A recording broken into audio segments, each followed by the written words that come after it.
Mi grupo se llama Patria Nueva y está conformada por Villegas Kevin, Paredes Diego, Bracamonte Piero y Tito Rosemary, mi persona.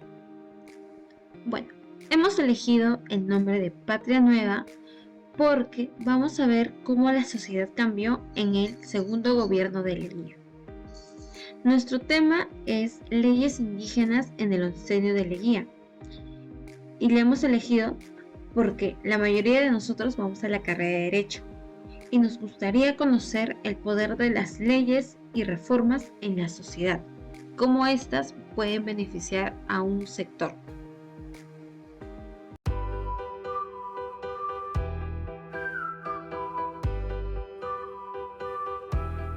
Por un lado, Carlos Ramos Núñez sostiene que las leyes indígenas en el oncenio de Leguía no lograron la reivindicación del indio en la sociedad. En primer lugar, tenemos la romantización del indio, donde vemos a un indio que no puede defenderse por sí mismo. Entonces, el Estado necesita del Estado para hacerse respetar. Y por eso se saca la ley de comunidades indígenas, donde se reconocen a las comunidades y los protegen de los gamonales. Luego tenemos la ley de conscripción vial, que fue una ley elaborada que obligaba a todos los varones entre los 18 a 60 años a trabajar en las construcciones de las vías. Sin embargo, estas leyes solo afectaron al indio, ya que la clase media y la clase alta sí podían pagar las multas si es que no asistían. Sin embargo, la clase baja, la clase más pobre en ese tiempo, la población indígena, no tenía los recursos. Entonces, sí o sí tenían que ir a laborar. Y por último, tenemos la ley de vagancia, que fue una ley que causó la mayor explotación del indio, ya que había indios que no querían asistir a las construcciones de las vías porque no se les pagaba nada, ¿no? Entonces decían, no voy y todo eso. Y lo que hacían era, ¿no quieres ir? Eres un vago, ya está. Lo agarraban, lo encarcelaban durante 2 años y le obligaban a hacer obras públicas.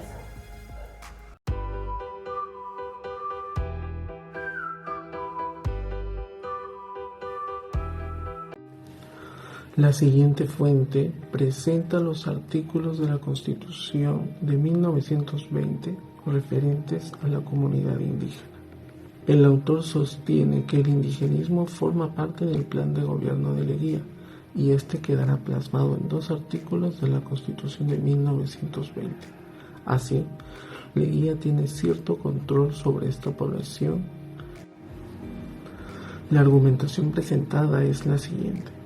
En primer lugar, se garantiza la ley y su cumplimiento en el campo, nombrando a toda propiedad del indio como imprescriptible y estableciendo procedimientos para su transferencia, con el fin de detener el expansionismo de las haciendas. En segundo lugar, se elaboran leyes de protección para el indio, de acuerdo a su particular situación.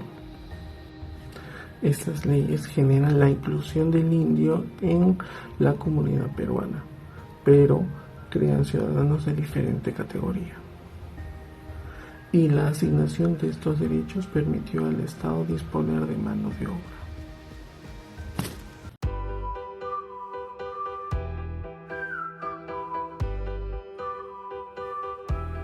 La comparación del análisis 1 con el análisis 2. En ambas fuentes comparamos prácticamente artículos y leyes que son relacionados a indígenas como individuos y como la comunidad. Por un lado encontramos la primera fuente, la cual nos habla un poco más direccionado a leyes indígenas ineficientes en el periodo de Leguía, mostrando así una cara desventajosa con la promulgación de la Constitución de 1920, donde encontramos leyes y artículos que romantizan al indio, ¿no? Los hacen ver vulnerables y frágiles ante la sociedad, ¿no?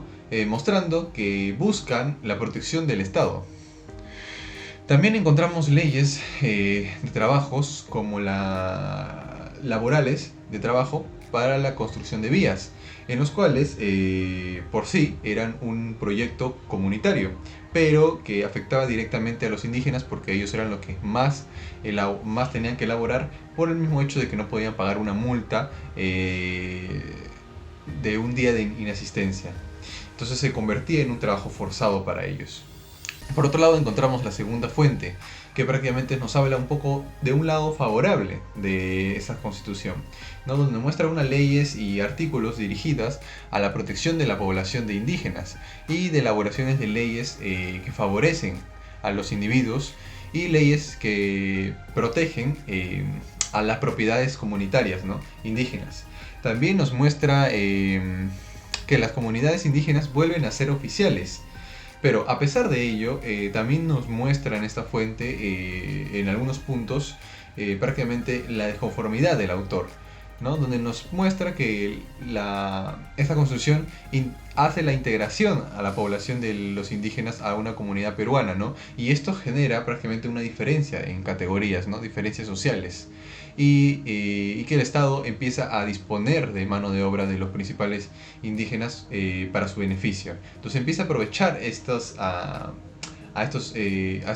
esta comunidad que son los indígenas para generar o para progresar en todo el sector social y económico dentro de la sociedad, ¿no? En conclusión, ambas fuentes tienen en común las desventajas que trajeron estas nuevas constituciones de 1920 a las comunidades indígenas, ¿no? Que en primera instancia se crearon, esta constitución fue creada principalmente con una finalidad de apoyar el sector indígena, pero que generó mucho más una deficiencia para ellos, ¿no? Una diferencia social, al igual que abusos y explotaciones de este sector del Perú.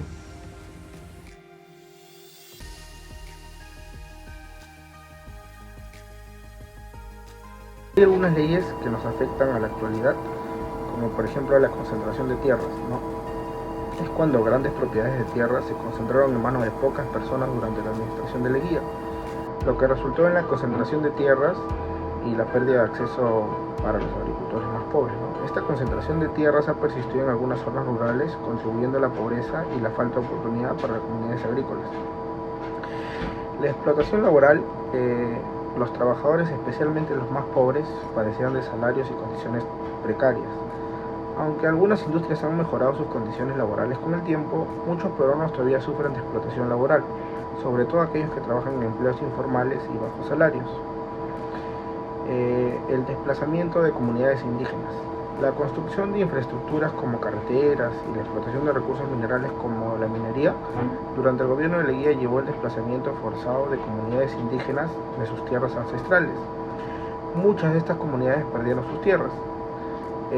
Eso afectó en su capacidad para subsistir y generó problemas sociales y económicos a largo plazo. Es un tema que se ve actualmente también, pero una de las más importantes, creo yo, es la educación limitada. En el gobierno de Leguía se creó la reforma para tener nuevas escuelas. Se sentaron en la base de la expansión de la educación primaria en el Perú. El acceso a la educación sigue siendo una preocupación importante para las poblaciones más pobres y actualmente buscan mejorar el acceso y la calidad de educación. Estos problemas persisten en la actualidad y continúan afectando a las comunidades pobres en el Perú, creando desigualdades económicas y sociales que son difíciles de superar sin intervención política y sociales significativas. Gracias.